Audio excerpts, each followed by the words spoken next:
Assalamualaikum warahmatullahi wabarakatuh.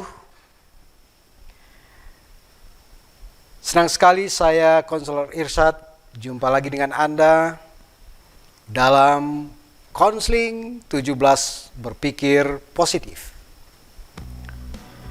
Kali ini kita akan membahas tentang memotivasi diri sendiri. Perilaku manusia ditimbulkan oleh suatu daya dorong untuk mencapai tujuan tertentu.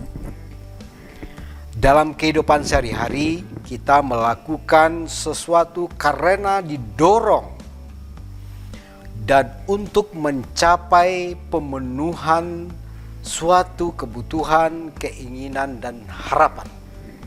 Itulah motivasi.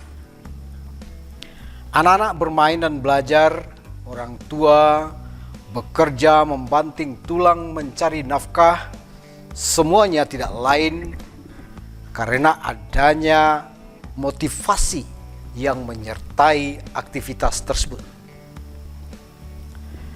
Namun, seringkali motivasi atau daya dorong itu melemah, terganggu dan kehilangan tenaganya karena pikiran, emosi, dan stres yang melanda diri kita.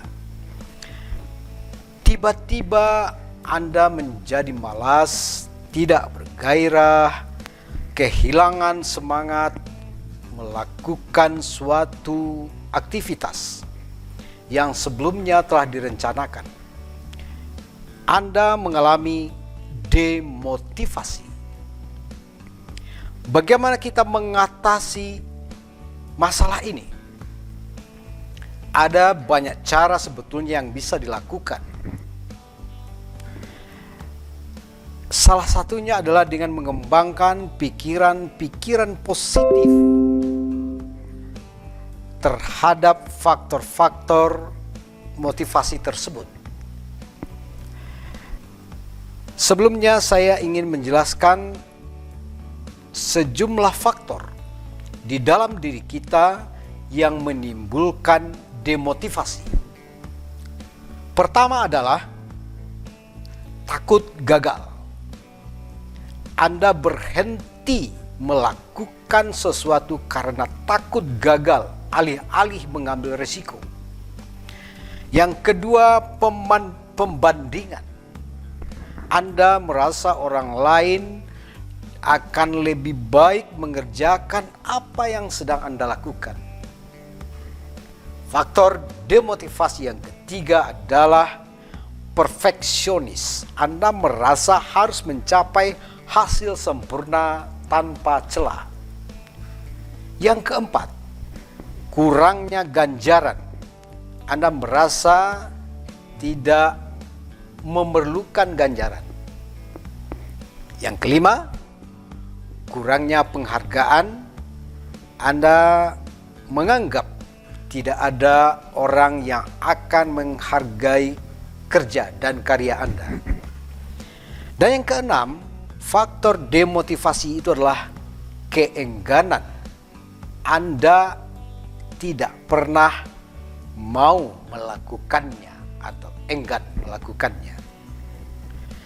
Nah, bagaimana mengubah pikiran dan tindakan kita menghadapi faktor motivasi tersebut?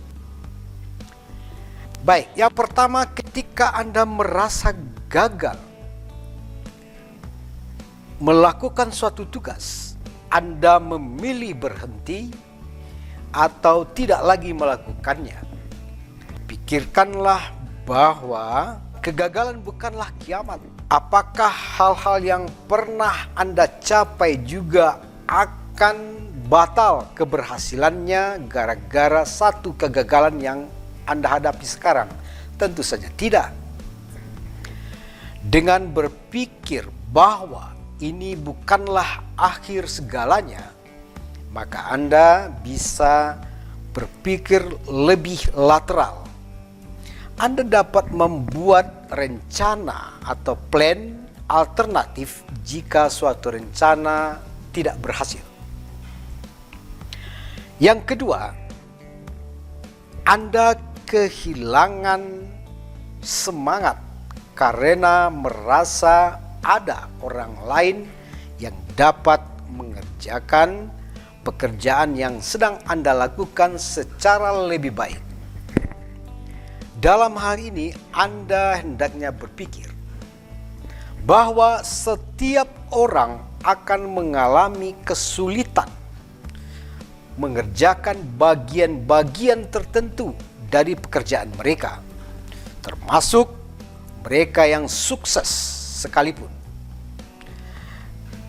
Orang-orang yang sukses pasti juga mengalami kesulitan. Anda harus menganggap orang yang telah berhasil sebagai mentor, di mana Anda bisa belajar dengan mereka, bukannya menganggap sebagai pesaing. Yang ketiga, Anda berpikir harus melakukan sesuatu dengan hasil sempurna tanpa celah, sehingga Anda menunda-nunda pekerjaan itu.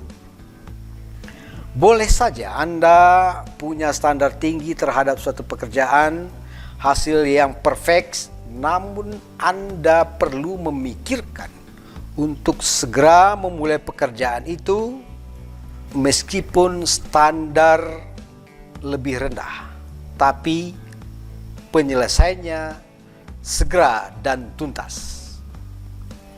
Yang keempat, Anda berpikir tidak perlu memanjakan diri sendiri dengan ganjaran atau imbalan.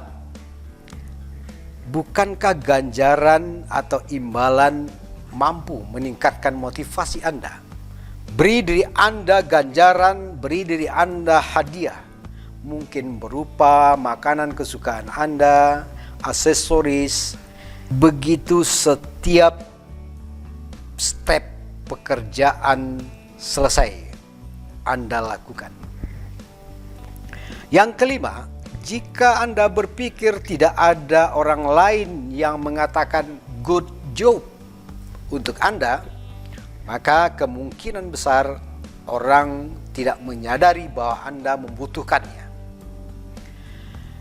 Maka kenapa Anda tidak meminta umpan balik dari orang-orang secara aktif tentang pekerjaan yang baru saja Anda selesaikan?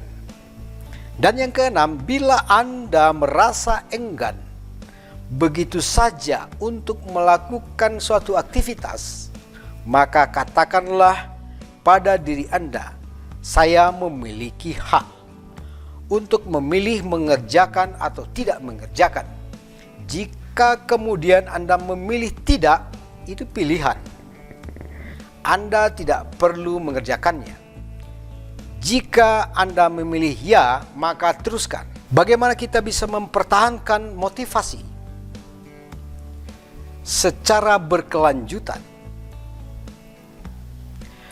Ada senyawa kimiawi di otak kita yang berperan mempengaruhi berbagai motivasi dan aktivitas manusia hingga menggerakkan anggota tubuh kita. Namanya adalah hormon dopamin.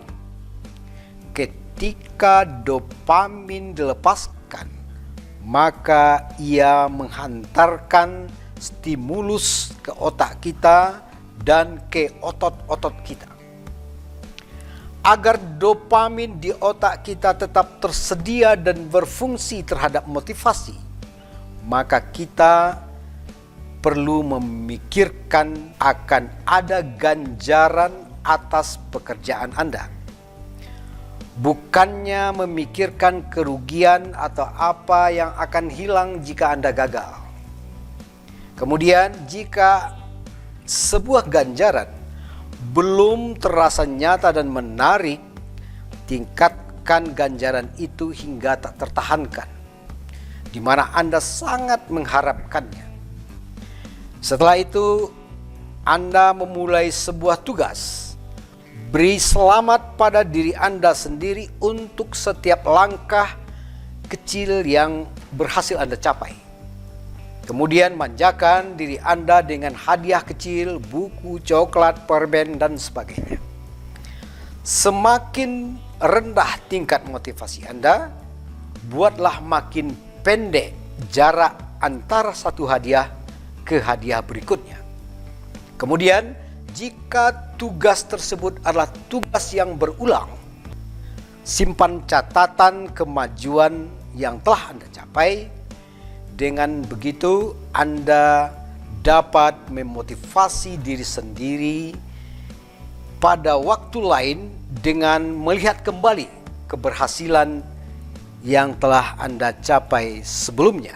Demikian cara kita untuk tetap mempertahankan dan memfungsikan dopamin di otak kita. Selamat mencoba. Saya Konselor Irsyad. Wassalamualaikum warahmatullahi wabarakatuh.